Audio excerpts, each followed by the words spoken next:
It's about to get crazy. It's about to go down. This is Idaho Sports Talk with Prater and the Ball Game. It's about to get crazy. It's gonna be loud. This is us. We do what we wanna. We'll pull the roof off. Everybody's coming. It's about to get crazy. On Sports Radio 95.3 FM and 1350 AM, The Ticket. It's time for the Bronco Nation News Report with four-time NSMA Idaho Sports Writer of the Year, BJ Rains. Yes, indeed. It's Friday. It's that time. Our Bronco Nation News Report. We love our partnership over there with BNN. We're KTIK. We do our thing. They do theirs. And certain times we merge together. Like right now, talk about the pressure that Andy Avalos may be under with this football program this year. We all know the schedule, guys. Looking forward to this conversation. BJ Rains, welcome to Idaho Sports Talk. How are you today, buddy? Big weekend coming. Always enjoy talking to you guys, mostly because it's Friday at 4 o'clock and we're almost done with the week. But excited for another week, another edition. Appreciate you guys for having me on. You know, you guys had a good time talking about this topic a couple of days ago. It got a lot of traction. I think it was just yesterday. People are still kind of talking about it because this definitely, Prater, this could be a major thing. This could be a big factor if this season doesn't get off to the start that this fan base in this town is used to. And, you know, Andy Avalos, what is he, 17-9 career? Not the greatest blow you away record like some past coaches have had at this program. BJ, I'll get to you in a second, but I'm going to start off with my partner here.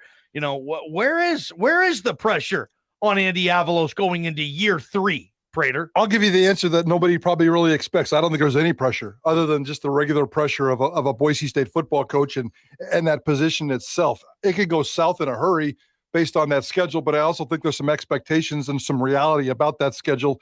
Everybody knows that the first 5 games are hard. If he goes 1-4, we got ourselves a problem. If he goes 3-2, there'll be some rumblings. If he goes north of that, then all of a sudden there's really, really no pressure. So, you know, it certainly isn't the 2-year start that he wanted, or certainly the 2-year start that is acceptable around here at Boise State. But come on, he's coming off of a 10-win season. He's got himself a heck of a roster moving forward, at least on paper. I can't wait to hear what you have to say. I can't wait to hear what BJ have to say. But I really don't think that there is any pressure from Dirk for Andy Avalos. It's certainly not coming from the president's office, not coming from Jeremiah Dickey. There's some fans out there. Sure, every kind of fan base is going to have somebody that's grumbling, and there's enough to grumble. But the real pressure, I don't think it exists for Andy Avalos right now. What do you think, BJ? I don't think there's pressure in terms of him losing his job, but I certainly think there's pressure in terms of whether it be conference expansion, whether it be setting up for the playoff, whether it be just getting Boise State football back into the national conversation, which they really haven't been the last several years, just to put it frank. So in terms of, you know, if Andy Avalos doesn't win 9 games, is he going to lose his job this year? Like, of course not. I think they could go 5-7, and I don't think they fire Andy Avalos this year. I just think that there is some mounting pressure from fans, and they're trying to raise a lot of money to continue to build these football facilities. And I think they want to see some wins. So I don't think he's going to get fired, but there is some pressure, I think, and it's not ideal for him that the start is what it is in terms of the schedule, because there is a real scenario. Is it going to happen? Probably not, but there's a real scenario where they could be 1-4, and I don't think a lot of people would be shocked because the 4 losses would be 3 on the road and UCF at home. And so, I think it's not ideal from that standpoint. Do I think that happens? No. Do I think they go 5-7? No. There's a lot of winnable games later in the season, and I think very highly of this offense, and I think highly of, Spencer Danielson to do enough to make this defense good enough to win some games. And I like Andy Avalos as a head coach. I mean, there's times in the media and things like that where maybe we get a little bit frustrated with the way he handles some of the press conferences and things, but the players love him. And I think that he got a lot of his guys in here. And we talked about the culture having to change and all that. There has been some staff turnover we can talk about. But I think he's, it takes time. It's maybe, again, I know Harsin was 21-6 his first 2 years, Peterson 23-3. I mean, you go down the line. So yeah. I think the expectations around here are just really, really high immediately. And let's be honest, I don't know if Brian Harsin left him, a full cupboard when he took over as coach. So I think he's been taking some time to dig out of that hole. And again, I know the schedule and the first 5 games may not reflect it in terms of the record, but I do think they're on the right track, and I expect some improvements this year. I think, Andy, in this season, I keep wondering if it's going to look at all like last season, where at the beginning the sky is falling.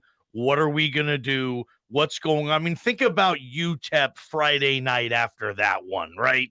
I mean, that was a dark night for this program, man. Prater, the calls we took on Bronco game night, our post-game show, I'm sure BJ's at BNN. I mean, Bronco Nation was just pissed off. Yep, as they should have been. Yeah, but they righted it. And in one of the brilliant moves in this program's history in a long time, Andy Avalos said to himself, I must fix this ASAP, and he did, and it worked, and they were a win away from being having another conference championship.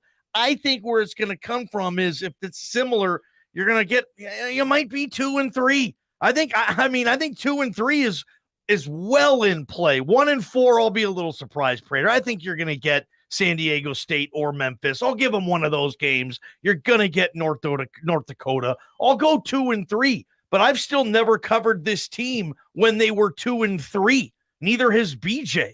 They were 2-2 once with Harsin and Hedrick in 2014 when they lost to Air Force, and they did not lose another game. I can see maybe this season turning into that.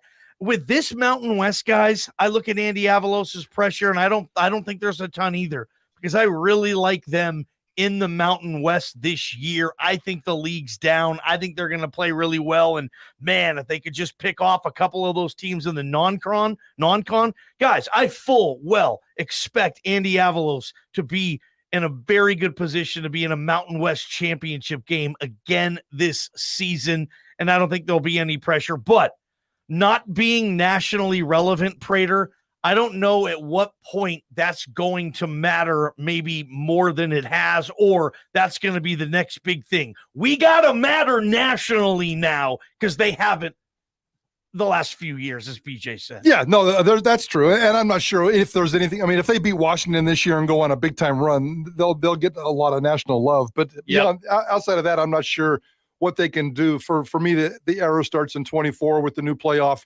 and that's the new expectation, is to get in that tournament. I think it's going to be easier to get into that tournament than it is to get into the Arrow 6, but I may be fooling myself here.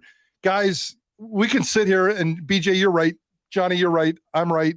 In terms of the pressure, we've all kind of covered it a little bit, but for me, it comes down to one thing and one thing only. It doesn't matter what he does in September. I don't even know if it matters what he does in October, although what I'm getting to here is Andy Avalos can right the ship and right the reputation and right the haters by doing one thing and one thing only. And it's really as simple as this, guys. Win a football game on December 2nd, period. If you win on December 2nd, Saturday night, Mountain West Championship game, I don't care what the rest of the season looks like. If you lose all your non-con games and dominate October and November and win the Mountain West Championship game on December 2nd, all is right. That's all these fans really want right now, I think. They want to go to a big bowl game. That will take care of itself, especially if they get to the Mountain West Championship game and win it. I think that's all he has to do. He has to win a Mountain West Championship game. The championship game, not the regular season, the Mountain West Championship game, and I think all is going to be right with Andy Avalos. And how about winning it at home? I mean, they had the game at home last year and couldn't win it on the blue. And you mentioned, this year, I know folks know this, you guys know this, but for those that don't remember, there's no divisions this year. It's the top two teams in the Mountain West playing for the Mountain West Championship. And for me, one of the things, guys, they have to do is they have to start protecting the blue again. I mean, 5 home losses in the last 2 years. They're 8-5 on the blue under Andy Avalos. 8-5. And, they lost 3 straight home games in 2021. I mean, his first season, that was the first time since 1997. I mean, you're going 25 years since they had lost 3 straight home games on the blue. So you look at the rivalry games, they've already lost to Nevada, Air Force, BYU, Fresno State, San Diego State, in a 2-year span.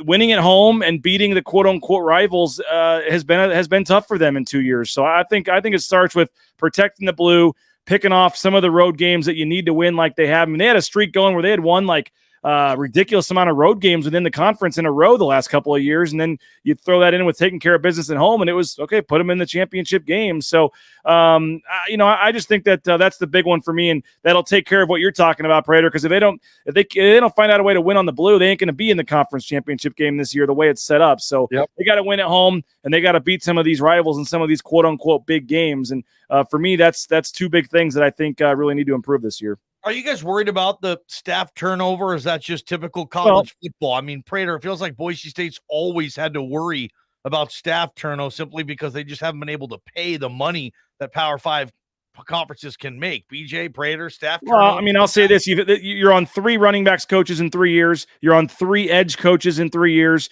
You're on your 3rd OC quarterbacks coach in 3 years, 2 tight end coaches, 2 defensive line coaches. I mean, yeah, part of that is Andy wanting to get his guys in here and making some changes. A couple of guys left on their own, or at least that's what the press release said that we were led to believe. And you've even lost some support staff. You lost your strength coach, Reed Keggy, last year. You've lost Joel Schneider, kind of a behind-the-scenes guy. I mean, there's been some major turnover that fans know about and some that fans don't, behind the scenes as well. So we don't know all the reasons for that. Is that the people leaving on their own? Is that Andy wanting to make positive changes? I don't know. And again, I don't know what is typical for a third-year coach in terms of that. So it's kind of hard for me to judge and say. But to have 3, 6, 9, 11, 13, some is the same position, but essentially 13 coaching hires now in the 3rd year here for Andy Avalos. That seems a little high for me, but I don't know how to rank that. But I think that's, continuity on the staff is a big deal. And so that's why, defensively you hopefully feel good because you have Kane Ione back, working with Spencer Danielson and, some of these things, but to some of the key positions on this team to be on their 3rd coach, I certainly think that, maybe not a red flag, but at least a talking point for sure. I think it's a red flag. And I know wins and losses and winning football games, that's the sexy factor with a football coach. But to me, the bigger concern is the turnover. It's way too much. He's winning enough to satisfy me, not maybe some of the right games. And that's where he needs to fix this season, but he's winning enough. 10 wins last year, perfectly acceptable around here. I don't care what it looks like. 10 wins is perfectly fine. The coaching staff turnover, and we talked about this on the show yesterday, BJ. I'm very concerned about that. I think there's all kinds of reasons. Maybe in the first year, he tried to create a brotherhood because he wanted to fix the culture and he wanted the chemistry, and he probably didn't have a lot of money. So you bring in a lot of former players for cheap, and it doesn't always work out that way. You fix some rights the second year, and I think he's done that. He gets credit for keeping Spencer Danielson around, but the massive amount of turnovers, 3 different positions, a third of your staff have turned over every single year. That feels like a lot. That's a lot. It does, Prater. It is a lot. So not only does he need to win on December 2nd, he needs to keep 80% of his staff intact on January 2nd, if you ask me, when the season is over with. That's a big concern for me. Prater, I'm curious. Somebody asked me, or they commented on your thing about, you said it was a great hire when they brought in Dirk Cutter, obviously, and you had to make that change. But somebody said that also maybe masked some of the flaws that Andy Avalos has, or maybe Dirk Cutter saved Andy Avalos from having a disaster of a season. I mean, you give him credit, I guess, for making the move, but how do you look at what would have happened and what Dirk Cutter deserves credit for versus Andy Avalos the rest of the season? Yeah, I mean, I get that. That's a tough one. I mean, nobody's going to give Andy Avalos crap for hiring Tim Plow going forward. I mean, in hindsight, it's easy because it didn't work out, but we all loved it for the first year and a half. So sure. I don't think that was a bad hire. It just didn't work out, and every coach has made a bad hire somewhere along the way. I'm willing to give him a freebie on that. Did Dirk Cutter mask? That's a bitter, jaded fan, kind of like that's a little Prater hate right there. Yeah. So I'm not sure I'm buying that. Yeah. Did Cutter come in and provide a spark? Did Cutter come in and be a mentor? Did Cutter come in and teach that staff, including Andy Avalos, some things? Sure he did. Did he mask problems and save the season? Yeah, I'm not sure I'm willing to go that far. And if he did, can I credit him for that? Sure. Thank you for saving the season. That's your job. You're the head coach. Fix it. And he did. Nobody's ever been fired mid-season.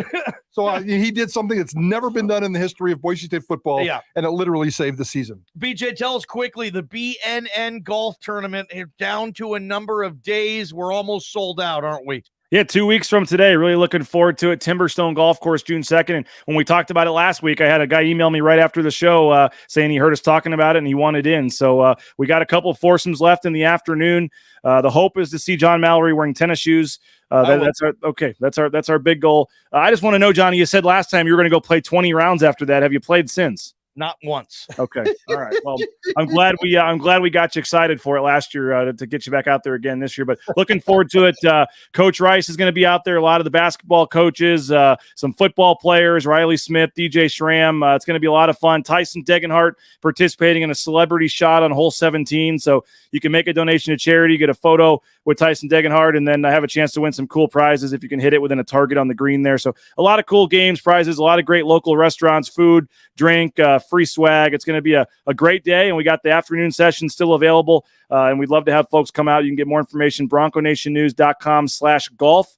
bronconationnews.com/golf, or you can email me, Rains at Bronco Nation News. And the money is going to the Idaho Youth Sports Commission, a great local charity that helps a lot of underprivileged youth in the community afford, to play sports and pay for the equipment and things like that. So you're helping a good cause, having fun, and looking forward to it 2 weeks from today. All right, BJ, good stuff. See you next week, and I'll probably run into you tomorrow on the blue for Luke Combs, man. Looking forward to it, man. Going to be a fun weekend. Everybody be safe, and we'll see you tomorrow, Johnny. BJ Rains, our BNN report every Friday. Caller number 9.